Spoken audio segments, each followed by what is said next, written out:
msukumano na mashindano itakwisha. Bila shaka.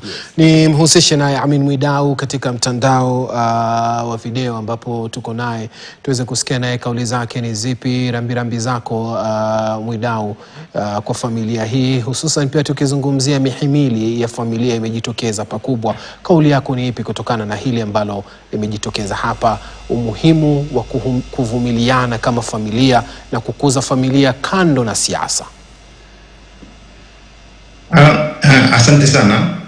Nafikiri katika familia zenye kutoka katika misingi ya kisiasa ni familia ambazo zimeishi maisha yao katika public, kwa kwani katika jumuiya ya nchi, ama kwa uwazi zaidi, kwa sababu kila kitu chao ni kitu ambacho kiko katika mbele za sura za watu. Kwa hiyo na umuhimu zaidi ni kwamba hawa walikuwa ni viongozi, na sio viongozi wa sehemu moja, bali Raila kuanzia babake walikuwa ni watawala wa kwanza wa kikabila, yani regional leaders, na vile vile wakawa ni viongozi wa kitaifa. Kwa hiyo na kwa muda mrefu sana tegemeo la wengi lilikuwa juu yao, na kuna wengi ambao kwamba wamekuzwa kupitia kwa wao. Kwa wao wamekuwa ni nembo ama ni symbol nzuri ya uongozi katika kitaifa na kimikoa ama regional. Kwa hiyo ni muhimu kwamba kuonekane kwamba yale malezi ama mafunzo ama uongozi ambao kwamba Raila aliweza kuweka katika watu mbalimbali wa kisiasa katika sehemu mbalimbali ya nchi, ni uongozi ambao kwamba ameukuza ndani ya nyumbani.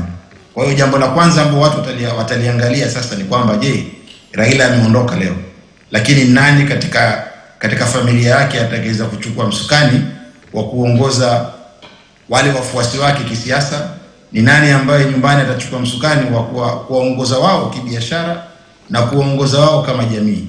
Hasa ile itakuwa ni jambo kubwa ambalo watu watakuwa wakilitegemea. Kwa sababu gani? Kwa sababu Raila hakuibuka tu kutoka hewani, isipokuwa yeye naye alichimbuka kutoka katika misingi ya uongozi wa babake ambaye alikuwa ni Jaramogi Oginga Odinga. Sasa macho ya watu wengi yatakuwa katika kwanza kwa ndugu yake, kama vile tulivyokuwa baadhi ya wenzangu wanaozungumza walikuwa wakieleza kuhusu Dr. Oburu Odinga. Wengine wataangalia katika nyanja za mtoto wake Raila Junior, na vile vile kuna wakina mama kama kina Winnie na Rosemary wamejionyesha kwamba ni watu ambao kwamba waweza wakachukua majukumu kwa umri wao na kwa yale ambao wameyafanya kwa muda mfupi huu. Wamejidhihirisha kwamba ni watu ambao kwamba waweza kubeba majukumu. Kwa hiyo ni muhimu kwa familia yao kuonekana kwamba yako pamoja, lakini ni muhimu zaidi katika familia yao kuonekana kutakuwa na kiongozi mmoja ambaye atakuwa mwenye kuonesha njia ya kijamii katika familia yao, ya kijamii katika community ya Nyanza, na vile vile katika masuala ya kisiasa.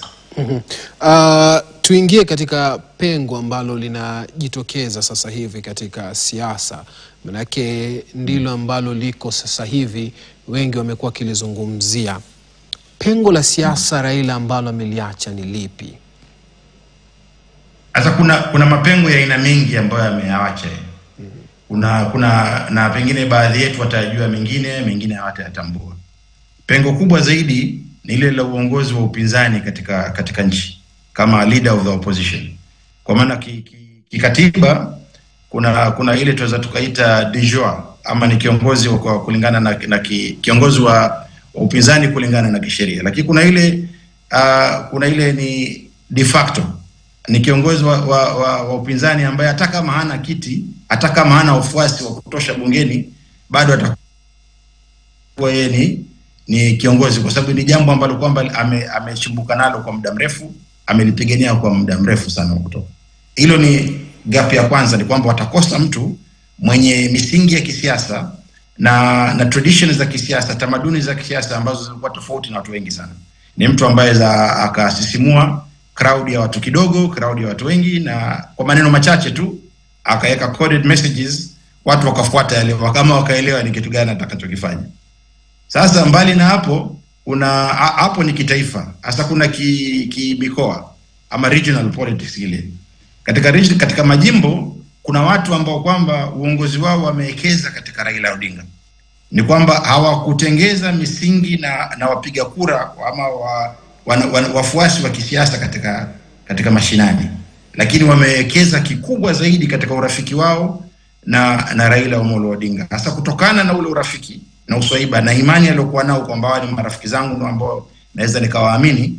Kuna baadhi ya viongozi walikuwa kila siku wakipita ama wakiweza kufaulu katika harakati za kisiasa kutokana na kuwa wamekuwa ni watu wa karibu zaidi na the late Raila.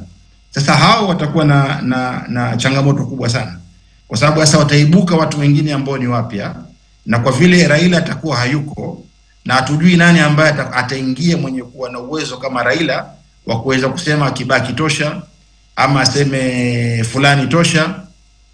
Sasa hilo litakuwa ni pengo lingine ambalo limeingia. Kuna baadhi ya wanasiasa kwa sasa wameshaanza kuandika vitabu vyao vya hatima za uongozi wao, kwa sababu kuondoka kwa Raila ndio kuondoka kwao.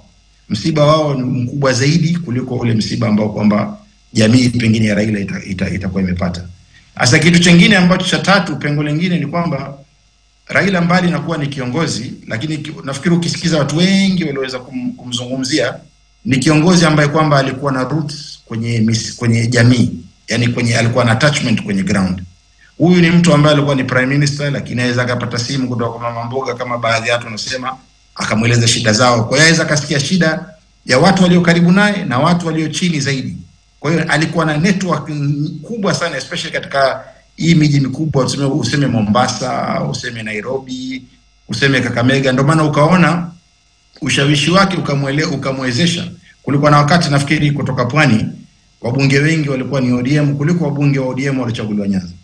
Sasa hii ya kudhihirisha kwamba katika sehemu mbalimbali za Kenya ambazo kwamba alikuwa na mapoti ya watu, aliweza kuwa na uwezo wa kuwafanya watu wale wapige kwa kura kwa pamoja na kuwezesha viongozi fulani wakachaguliwa. Kwa hiyo ile linkage ya kuwa na watu na kuwa ni mshikio lako leo kwenye ground, waweza ukapata shida za mwananchi wa kawaida na kuzizungumza kitaifa na watu wakawa wameridhika, pia itakuwa ni pengo kubwa ambalo si viongozi wengi wenye desturi zile.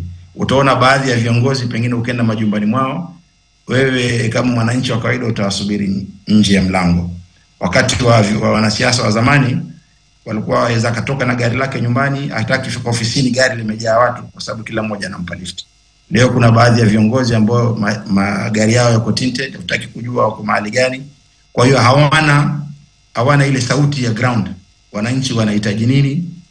Wananchi shida zao ziko wapi? Nafikiri hilo litakuwa ni pengo kubwa ambao yoyote atakayechukua hatamu za uongozi wa opposition itabidi ajaribu, si ataweza, ajaribu kuona ni njia gani aweza kutumia kuhakikisha kwamba pengo hilo limepunguzwa ukubwa wake. Ndio ni Mutuku, pengo la Raila kuliacha ni pengo la aina gani? Ni kubwa kiwango gani ama ni dogo kama mwanya? Juzi tarehe 17